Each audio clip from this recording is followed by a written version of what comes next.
Hello नमस्कार सलाम, कैसे हैं आप सभी। उम्मीद करता हूं बिल्कुल स्वस्थ व्यस्त मस्त और जबरदस्त होंगे। मैं निशांत आप सभी का स्वागत करता हूं आपके अपने प्लेटफॉर्म संभव एजुकेशन क्लासेस पर।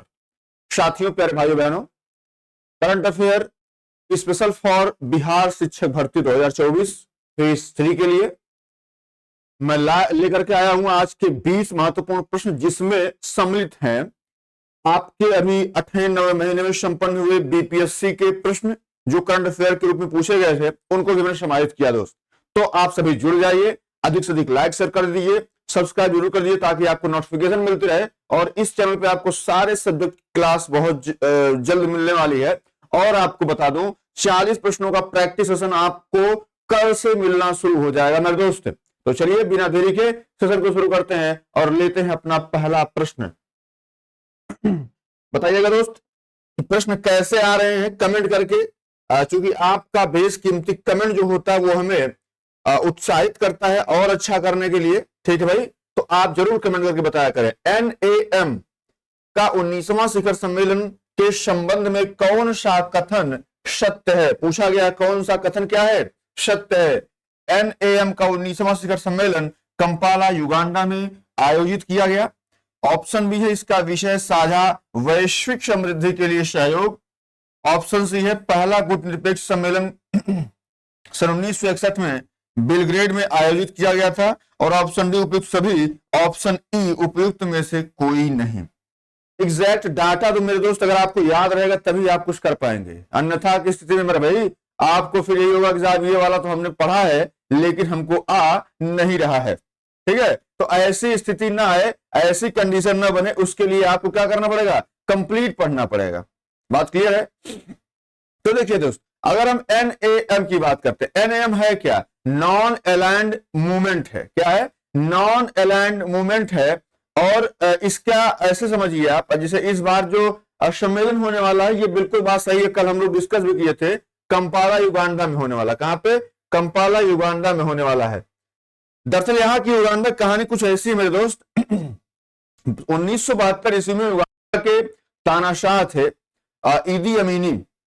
उन्होंने वहां पर काम कर रहे भारतीयों को निष्कासित करने का आदेश जारी कर दिया था 1972 में। अब आदेश जारी होगा तो सबको निकलना था।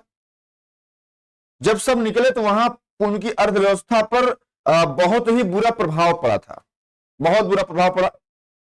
तो इस बार जब यहां युगांडा में यह सम्मेलन आयोजित हो रहा है तो वहां के जो राष्ट्रपति हैं उन्होंने माफी मांगी है उस कृत्य के लिए। और ये कहा कि मैं युगांडा में भारतीय प्रवासियों की उपलब्धियों को ध्यान में रखते हुए उनकी प्रशंसा और वैश्विक स्तर पर भारत की सराहना करता हूं। गुटनिरपेक्ष आंदोलन के 19वें जो सम्मेलन हुआ उसकी मुख्य बातें आप समझिए। अगर इससे कुछ हटके भी पूछता है कि भाई ये सम्मेलन जैसे अगला कहां पे होगा, पहली बात तो ये कि कब कितने साल में होता है, तो हर 3 साल में होता है दोस्त।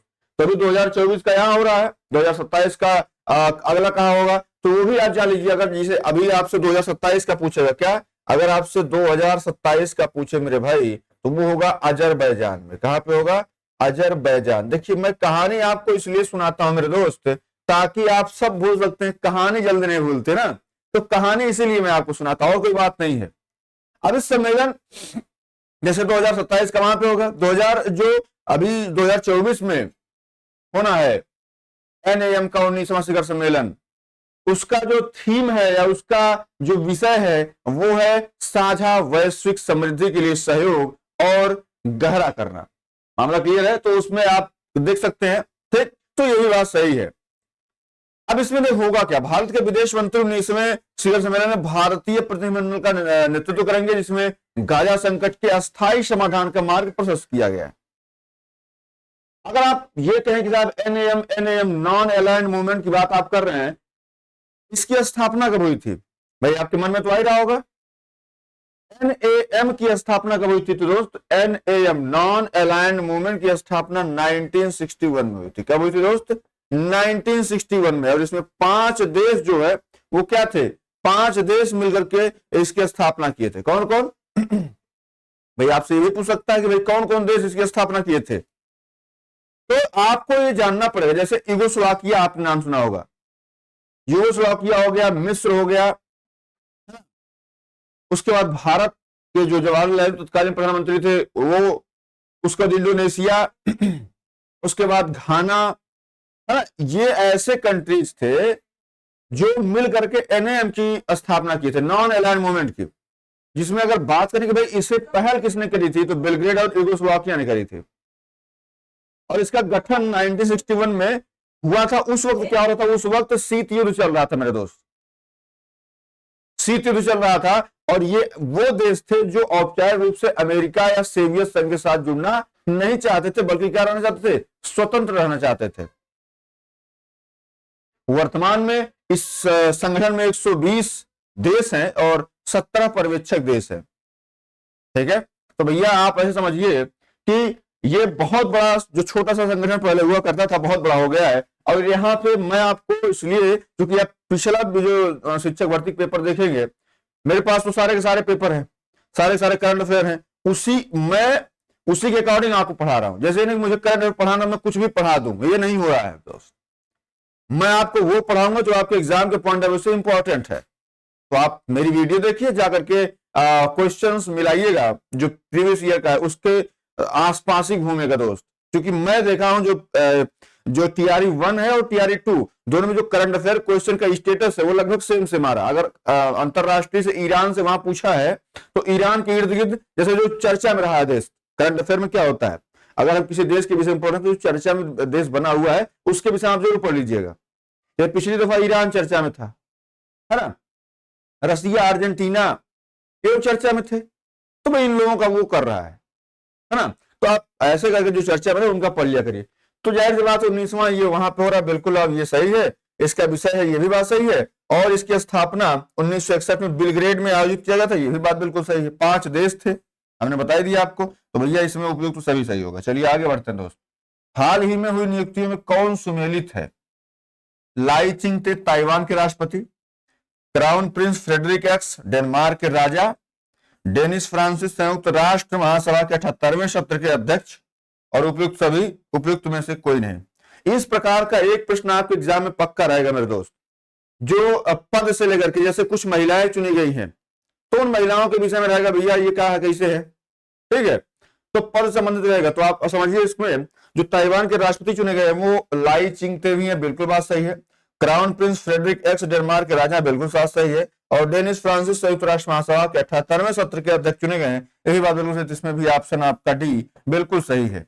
ऐसे प्रश्न मैं आपसे इसलिए लिया हूं दोस्त, क्योंकि इसमें जिसे ऐसे मैं करवाता तो एक ही प्रश्न हो पाता, ऐसे मैं 3 प्रश्न करवा दे रहा हूं और आपको तीनों के उत्तर प्राप्त हो जा रहे हैं। ठीक है, चलिए आगे बढ़ते हैं। ऐसे ही आपका बीपीएससी पूछता भी है।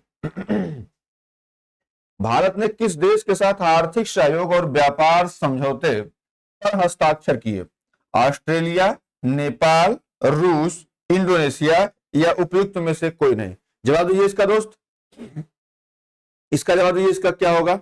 देखिए मेरे भाई, अगर हम बात करेंगे आर्थिक सहयोग और व्यापार के लिए, तो आर्थिक सहयोग व्यापार के लिए तो ऑस्ट्रेलिया से किया है भारत ने, ये तो बात बिल्कुल सही है। अच्छा, नेपाल के साथ भी किया क्या कुछ? तो आपको पता है पहली दफा अगले 10 वर्षों के लिए क्या, नेक्स्ट 10 ईयर, नेक्स्ट 10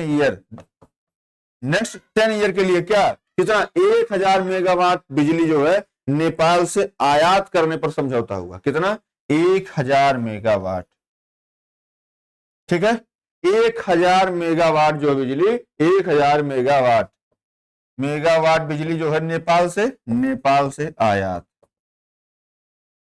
ठीक है, ऐसे प्रश्न आपसे पूछे गए हैं, इसलिए ऐसे प्रश्न मैं भी आपको पढ़ा रहा हूं, आयात। ठीक है, रसिया से तेल के लिए हुआ, बाकी ऐसे इंडोनेशिया से कुछ हुआ नहीं, तो दोस्त इसमें आपका ऑप्शन नंबर ए हो जाएगा, इसमें बिल्कुल सही जवाब है। ठीक है, चलिए आगे बढ़ते हैं। गहरे समुद्र में डूबने वाली इस पनडुब्बी का नाम क्या है जो टाइटैनिक जहाज के पोतावशेष की यात्रा के दौरान फट गई थी? याद होगा आपको, टाइटेनियम थी, माफ करिएगा, टिटेनियम थी, टाइटेनियम थी, टाइटन थी, टाइटेनिक थी, उपयुक्त में से कोई नहीं। बताइए इसका सही जवाब दीजिए दोस्त।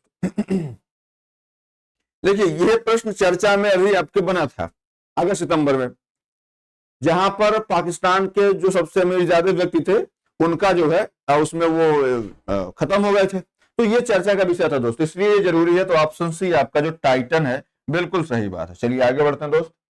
पांचवा, हाल ही में किस देश ने फिर से अरुणाचल प्रदेश को भारत का एक अभिन्न अंग घोषित किया है? यूएई ने, यूएसए ने, यूके ने, इजराइल ने, या उपयुक्त में से कोई नहीं? बताइए दोस्त। बार बार अरुणाचल प्रदेश का मुद्दा भारत और चीन के लिए सरदर्द बना रहता है। जाहिर सी बात है, भारत का अभिन्न अंग है अरुणाचल प्रदेश, और जो चीन है वो इसके अपने हिस्से में होने का दावा करता है। तो जाहिर सी बात है, जो बड़े देश अगर वो मान्यता दे देते हैं तो फिर वो उनकी किरकिरी होती है। इसमें यूएसए ने कदम बढ़ाया और एक बार पुनः क्या किया है? एक बार पुनः अरुणाचल प्रदेश को भारत का क्या माना है? अभिन्न अंग माना है। ठीक है दोस्त, देख लीजिएगा बीपीएससी का जो भी चरण हुआ इसमें प्रश्न पूछा गया था, यही सेम वाला। ठीक है, चलिए आगे बढ़ते हैं दोस्त। भारत के रुद्राक्ष बालासाहेब पाटिल ने काहिरा में ISSF वर्ल्ड चैंपियनशिप में पुरुषों की 10 मीटर एयर राइफल में कौन सा पदक जीता है? ऑप्शन ए कांस्य पदक, ऑप्शन बी स्वर्ण पदक, ऑप्शन सी रजत पदक, ऑप्शन डी बी और सी, ऑप्शन ई है उपयुक्त में से कोई नहीं। बताइए, अभी 10 मीटर की जो एयर राइफल का जो हुआ चैंपियनशिप ISSF, उसमें जो है रुद्राक्ष बालासाहेब पाटिल ने कौन सा पुरस्कार जीता दोस्त? बताइए। रुद्राक्ष बाला साहब ने जो है स्वर्ण पदक जीता। क्या जीता है? स्वर्ण पदक। ये भी आपके बीपीएससी ने पूछ रखा दोस्त, बीपीएससी ने ये वाला करंट अफेयर पूछ रखा है। मैं आपसे इसीलिए तो चर्चा कर रहा हूं मेरे भाई कि कम से कम जो चीज पूछी गई है फिर उसमें आपको कोई दिक्कत ना आए, है ना? तो उसमें आप प्रिपेयर रहेंगे, मानसिक रूप से तैयार रहेंगे आप। चलिए आगे बढ़ते हैं दोस्त। किस राज्य सरकार ने भारत में गिद्धों के संरक्षण के लिए राष्ट्रीय कार्यवाही द्वारा प्रस्तावित गिद्ध संरक्षण के लिए राज्य, यहां होगा दोस्त, राज्य स्तरीय समिति का शुभारंभ किया? गुजरात, केरल, कर्नाटक, तमिलनाडु, या उपयुक्त में से कोई नहीं? आपको एक चीज और बता दो दोस्त, जैसे अगर आप उत्तर प्रदेश की एग्जाम तैयारी कर रहे हैं दोस्त, उत्तर प्रदेश के किसी एग्जाम तैयारी कर रहे हैं तो उत्तर प्रदेश में भी गिद्ध संरक्षण केंद्र बना हुआ है ना? उत्तर प्रदेश में कहा? महाराजगंज में बना हुआ। कहां पे? महाराजगंज में। अभी ये क्या है, अभी यहाँ पे घोषणा हुई है, भारत किस राज्य सरकार ने करी है? तो तमिलनाडु सरकार ने इसकी घोषणा करी है कि भैया अब हम गिद्ध संरक्षण के लिए राज्य स्तरीय समिति का गठन करेंगे। किसका? राज्य स्तरीय समिति का गठन करेंगे। मामला क्लियर है? तो भैया इसको आप ध्यान रखिएगा, ऑप्शन डी बिल्कुल सही है। चलिए आगे बढ़ते हैं। मोस्ट इंपॉर्टेंट क्वेश्चन, अगर बाबा साहब भीमराव अंबेडकर भी चर्चा का विषय बने थे, इसको आप नोट कर लीजिएगा, शायद आपके एग्जाम में फंस जाए। राम मंदिर एक हो गया, एक जो मूर्ति है, एक प्रश्न तो आना तय है दोस्त। ठीक है, बताइएगा। दुनिया की सबसे ऊंची डॉक्टर अंबेडकर की कांस्य प्रतिमा के संबंध में कौन सा कथन सत्य है? ऑप्शन ए है 206 फीट की कुल ऊंचाई के साथ यह भारत की चौथी सबसे ऊंची प्रतिमा है। ठीक है, आंध्र प्रदेश के विजयवाड़ा में अंबेडकर की स्मृति वनम में इसका निर्माण किया गया है और इसको स्टैचू ऑफ सोशल जस्टिस नाम दिया गया है। ऑप्शन डी उपयुक्त में से कोई नहीं, ऑप्शन उपयुक्त में से कोई नहीं। बता भैया, उपयुक्त सभी है, उपयुक्त में से कोई नहीं है। अब आप सोच रहे साहब ये तो उपयुक्त सभी सही होगा। देखिए हुआ ये है, जैसे अगर बात कर लेते मेरे दोस्त डॉक्टर भीमराव अंबेडकर की, किसकी? डॉक्टर भीमराव अंबेडकर। ये चर्चा के विषय हमेशा रहते हैं भाई, हमारे संविधान के क्या है, अगर कह सकते हैं कि फादर ऑफ कॉन्स्टिट्यूशन इनको बोल सकते हैं। एक बार प्रश्न भी आ चुका राजस्थान में, है ना? संविधान के जनक, संविधान सभा के ये कह सकते हैं कि प्रारूप समिति के अध्यक्ष भी थे। ये क्या थे? जैसे अगर अंबेडकर जी की बात करें तो प्रारूप समिति के अध्यक्ष थे। प्रारूप समिति के अध्यक्ष थे। भाई कैसा निर्माण किया जाएगा? तीनों गोलमेज सम्मेलन में भाग लेने वाले पहले भारतीय थे, यही आपको याद रखना पड़ेगा। अब इनकी जो है, जैसे जो ये कह सकते हैं कि जो दलित वर्ग है उनके लिए लड़ाई लड़ने का काम, संविधान में बराबरी के अधिकार दिलाने का काम किसने किया? वैसे तत्कालीन बहुत सारे नेता थे, लेकिन नाम किसका आता है बेसिकली? तो अंबेडकर जी का आता है। तो इनकी 206 फीट की ये प्रतिमा जो है भारत की सबसे ऊंची चौथी सबसे प्रतिमा, बिल्कुल बात सही है, इसमें कोई दुरा नहीं है। और ये कहां स्थापित हो रही है? तो आंध्र प्रदेश के विजयवाड़ा के अंबेडकर स्मृति वनम में स्थापित किया जा रहा, निर्माण इसका हो रहा है। और इसको क्या कहेंगे? Statue of social justice. Social justice के क्या है थे? ये अग्रज थे ये। भाई सोशल जस्टिस की सबसे पहली दफा जो है मांग इन्होंने करी थी ऐसे करके। तो भैया इसको आप ऑप्शन नंबर डी इसका भी लगा लीजिए, उपयुक्त सभी। देखिए यहाँ पे उस सही हो रहा है, मैं आपको इसलिए करवा रहा हूं ताकि आपको मतलब ऐसे चीजें देखने को मिल जाए। अब ऐसा ना करिएगा साहब हर जगह आए तो उपयुक्त सभी वहां पे भी ठोंक दीजिएगा ना, ऐसा नहीं करना आपको। ये बता रहा है कि आपने कंप्लीट पढ़ा हुआ है तब आप इसको कर रहे हैं, ठीक है। जैसे अब यहाँ पे दे दे 205 फीट या 202 फीट दे दे तो आप उसको गलत काट देंगे ना भाई, ये तो 206 फीट होता, 205 का हम मान लेंगे, ठीक है। चलिए आगे बढ़ते हैं दोस्त। 9वां प्रश्न, संयुक्त राज्य अमेरिका के पूर्व राष्ट्रपति ने हाल ही में अपना साक्षात्कार कहां दिया है? मलेशिया में दिया है, इस्तांबुल में दिया है, एथेंस में दिया है, बीजिंग में दिया है, या उपयुक्त में से कोई नहीं। अभी हाल ही में चर्चा का विषय था दोस्त, और ये प्रश्न भी आ चुका है। आप सोचेंगे आप कि अरे हम तो युद्धाभ्यास तैयार करेंगे, ये करेंगे वो करेंगे, नहीं, वो तो करना ही करना है, लेकिन आपको ये भी करना है। ऐसे प्रश्न आप जो उठा के देख लीजिएगा बीपीएससी का, जो पिछला प्रश्न अभी हुआ है 98वें महीने में, मेरे पास पेपर है तो उसके अकॉर्डिंग मैं पढ़ाता हूँ ना दोस्त। तो देखिए इसका अभी जो वहां पे क्या नाम उनका, बराक ओबामा, वो इंटरव्यू दिए हैं, और ये कहाँ दिए हैं? तो ये दिए हैं दोस्त एथेंस में। कहां पे दिए हैं? एथेंस में। चर्चा का विषय था दोस्त, ठीक है। चलिए आगे बढ़ते हैं। राष्ट्रीय शिक्षा नीति 2020 के किस ग्रेड से व्यावसायिक शिक्षा की मुख्य धारा की शिक्षा में एकीकृत करने पर जोर देती है? Option A grade 5, option B grade 6, option C grade 2, option D grade 3, और उपयुक्त में से कोई नहीं। बताइएगा, ये प्रश्न इतना चर्चा का विषय बना दोस्त। आपसे अगर राष्ट्रीय शिक्षा नीति पूछी गई तो ये इससे बाहर प्रश्न नहीं आएगा। आप सोच रहे हैं भाई ये जो केंद्र सरकार की पॉलिसी है, न्यू एजुकेशन पॉलिसी, पहली दफा तो 1968 में आई थी, दूसरी दफा 1986 में आई, और तीसरी दफा कब आई दोस्त? तो तीसरी दफा आई है 2020 में। और ये राष्ट्रीय शिक्षा, जैसे इसमें हो सकता है आपसे पूछ दे भाई एनईपी का फुल फॉर्म क्या है, तो आप जो न्यू एजुकेशन पॉलिसी मार्क किया जाए, ये नेशनल एजुकेशन पॉलिसी है, राष्ट्रीय शिक्षा नीति है दोस्त, ठीक है। अब इसका जो है, जो मैं आपको कुछ पॉइंट बताता हूं, जो राष्ट्रीय शिक्षा नीति आई है 2020 में, इसका जो कार्य है वो है शिक्षा की गुणवत्ता, समानता और वहनीय शिक्षा और उत्तरदायित्व के मुद्दे पर विशेष ध्यान देना। बेसिकली जो नई शिक्षा नीति है एनईपी, न्यू जो नई शिक्षा नीति, न्यू एजुकेशन पॉलिसी जो है, ये बेसिकली जो ये पॉलिसी है ये कब लागू की? तो ये बेसिकली आप ऐसे समझिए कि 2017 में कस्तूरी रंगन, क्या कस्तूरी रंगन समिति गठित की गई थी, और उनसे पूछा गया था कि ये जो है कैसे क्या करना है, इसमें सुझाव मांगा गया था। तो कस्तूरी रंगन की अध्यक्षता में जो है ये समिति बनाई गई थी, और इसका मसौदा इन्होंने कब दिया? तो इसका मसौदा दिया 2019 में। भाई काम करेंगे तभी तो देंगे ना, तो इसका मसौदा दिया 2019 में इन्होंने। बात क्लियर है? और जब इन्होंने 2019 में मसौदा तैयार कर दिया तो उसके बाद जो है ये लागू कर दिया गया। और एनईपी 2020 के तहत जो केंद्र और राज्य सरकार के सहयोग से शिक्षा पर देश की जीडीपी का प्रश्न आता कितना परसेंट लगभग खर्च होता है, तो ये करीब 6% हिस्सा जो है इस पर निवेश किया जाता है। और आपको ये पता है कि नई शिक्षा नीति की वर्तमान में जो सक्रिय थी जो पॉलिसी 10+2 वाली, उसको हटाया गया। क्या किया गया भैया? अब कर दिया गया 5+3+4, ठीक है, 5+3+3+4 ये कर दिया गया है, ठीक है।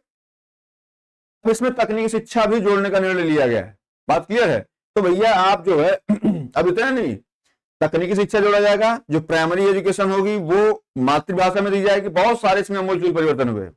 और कैबिनेट ने क्या किया है, जो पहले मानव संसाधन विकास मंत्रालय हुआ करता था, ministry of human resource development, MHRD, उसका नाम परिवर्तित कर दिया। और क्या कर दिया? शिक्षा मंत्रालय कर दिया। क्या अब क्या हो गया है? शिक्षा मंत्रालय। नहीं तो पहले मानव विकास संसाधन मंत्रालय होता था, शिक्षा मंत्रालय हो गया है। ये कहानी मैं आपको सुना रहा हूं, और इसी से देखिएगा प्रश्न आपसे मिल जाएगा। भाई प्रारंभिक शिक्षा के लिए लोगों ने कहा कि भाई इसके लिए क्या, तो प्रारंभिक शिक्षा 3 से 8 वर्ष के बच्चों के लिए जो है शैक्षिक पाठ्यक्रम 2 समूह में विभाजित किया है। एक तो 3 वर्ष से 6 वर्ष के बच्चों के लिए, जैसे आंगनवाड़ी, जो बालवाटिका, प्री स्कूल जिसको आप बोलते हैं, इसके माध्यम से मुफ्त, सुरक्षित और गुणवत्तापूर्ण जो प्रारंभिक बाल्यावस्था की देखभाल और शिक्षा के लिए बनाई गई है ना। उसके बाद जो है 6 से 8 वर्ष तक के बच्चों के लिए प्राथमिक शिक्षा क्लास 1 से क्लास 2 जो शिक्षा उसमें प्रदान की जाएगी। तो आप ऐसे समझिए कि बुनियादी जो अगर किसी की नींव बढ़िया हो तो जाहिर सी बात है मकान तो बेहतर बनना ही बनना है ना। अच्छा, अब इसमें क्या है, अब इसमें कर दिया भाई क्लास 5 जो है, क्लास 5 तक की शिक्षा में जो भी हम आपको जो भी शिक्षा देंगे बच्चे को, वो किसमें देंगे, मातृभाषा, जो उसकी स्थानीय भाषा, जो उसकी क्षेत्रीय भाषा, उसमें देंगे हम, है ना। मातृभाषा जो मतलब आप अगर ये मातृभाषा भाई जानेगा तभी तो आगे कुछ काम कर पाएगा। तो ये सारे पहलू इस पे हैं, आप इसे विचार करिएगा। और अगर यहाँ पे पूछेगा कि भाई व्यावसायिक शिक्षा की बात, जैसे जो यहाँ पूछा है व्यावसायिक शिक्षा, तो भैया क्लास 6 से देना शुरू हो जाएगी, ग्रेड 6 से, ठीक है, इसको अभी याद रखिएगा। चलिए आगे बढ़ते हैं। 11, महिलाओं की स्थिति पर संयुक्त राष्ट्र आयोग द्वारा किस देश को निष्कासित किया गया था? इराक को, ईरान को, पाकिस्तान को, अफगानिस्तान को? बताइए इसका सही जवाब क्या होगा दोस्त। मैंने क्या कहा, चर्चा का विषय कौन, ईरान, ईरान पूछा गया था। और यहीं पर इतना नहीं, यहां पर हिजाब न पहनने के कारण जो पुलिस हिरासत में एक महिला थी, उसका नाम ये भी प्रश्न आया है,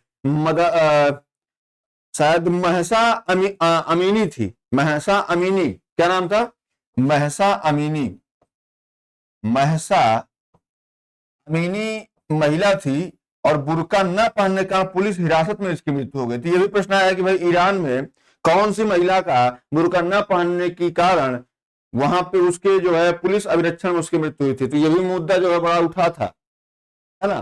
तो इसमें आपका ऑप्शन ईरान हो जाएगा। चलिए आगे बढ़ते हैं दोस्त। 12 नंबर क्या है, हाल ही में किस राष्ट्रीय राजमार्ग पर भारत के प्रथम राष्ट्रीय राजमार्ग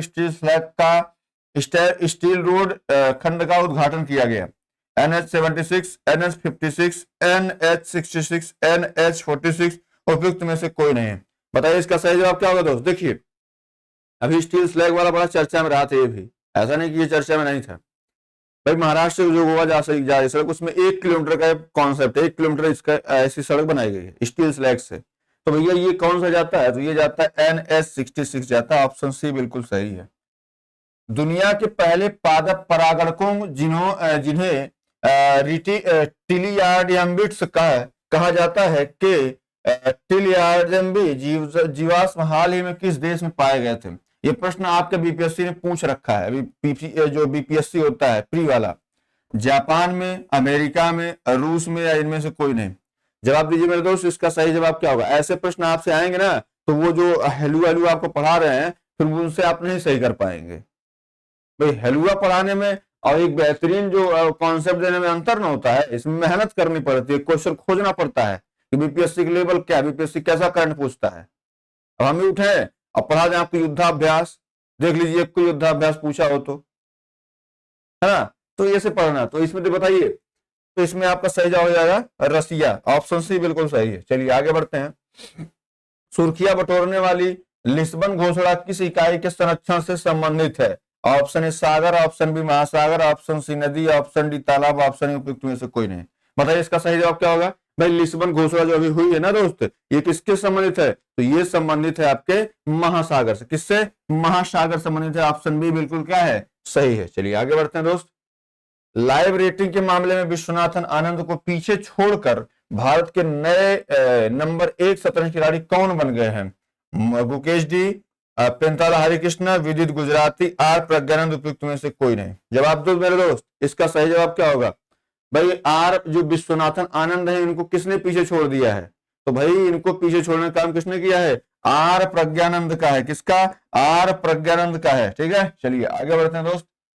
16 नंबर, गृह मंत्रालय ने नवंबर 2022 को देश की कितनी भाषाओं की फील्ड वीडियोग्राफी के साथ भारतीय मातृभाषा संरक्षण कार्य को पूरा किया है? 572, 576, 578, 580, उपयुक्त में से कोई नहीं।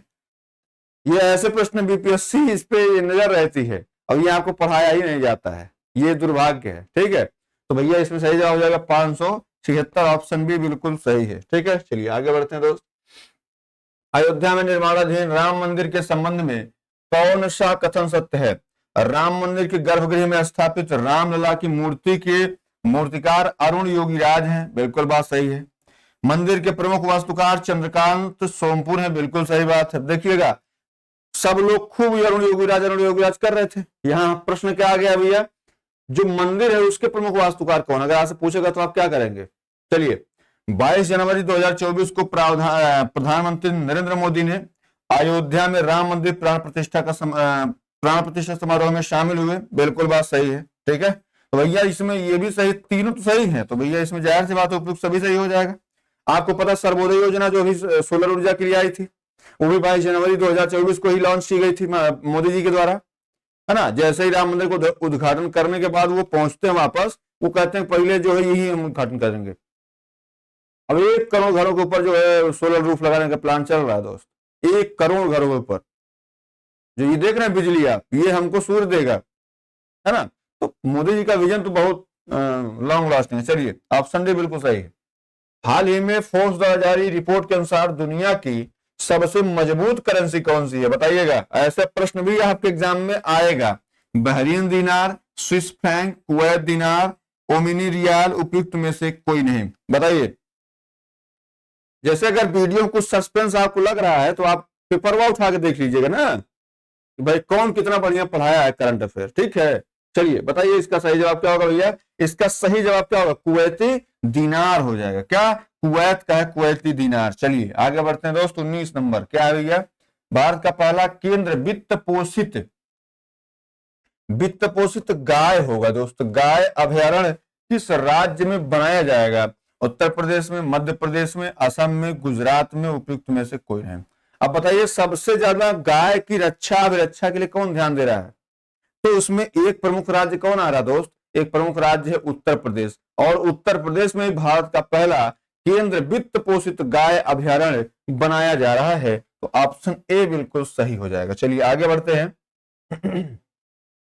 नीति आयोग की चर्चा पत्र multi dimensional poverty in India since 2005-6 के संबंध में कौन सा कथन सत्य है। आया हुआ प्रश्न है, इसलिए इसे नहीं चर्चा हो रही, आया हुआ प्रश्न है। क्या, पिछले 9 वर्षों के दौरान 24.82 करोड़ भारतीय विविध प्रकार की गरीबी से बाहर निकले हैं, ठीक है। गरीबी में रह रहे लोगों का अनुपात 2013-14 के 29.17% से घटकर 2022-23 में 11.28% हो गया है। ऑप्शन सी है इस रिपोर्ट के अनुसार पिछले 9 वर्षों में बहुआयामी गरीबी में 17.89% तक की कमी आई है, और ऑप्शन डी है उपयुक्त सभी। बताइए इसका सही जवाब क्या होगा दोस्त।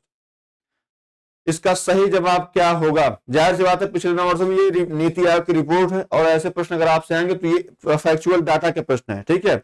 आपको आएंगे तो आप सीधे इनको, या तो बाकी इसमें बहुत ज्यादा परेशान मत होइए, आएगा तो सीधे यही आएगा, नहीं तो फिर कुछ नहीं आएगा। तो इसी को आप याद कर लीजिएगा, ऑप्शन डी बिल्कुल सही है, ठीक है। तो मेरे दोस्त मेरे भाई आज की क्लास जो है वो आपकी यहीं तक। इस उम्मीद के साथ अब मैं विराम दूंगा इस क्लास को कि आपको क्लास अच्छी लगी होगी, और आप क्लास के विषय में क्या और चाहते हैं कमेंट करके जरूर बताइएगा। क्लास कैसी रही कमेंट करके जरूर बताइएगा। तो आप सभी के कमेंट का मैं इंतजार करूंगा, और कल सुबह फिर मिलते हैं एक नए कलेवर नए जोश के साथ आपके इसी प्लेटफॉर्म पर। तब तक के लिए दीजिए इजाजत, नमस्कार, जय हिंद।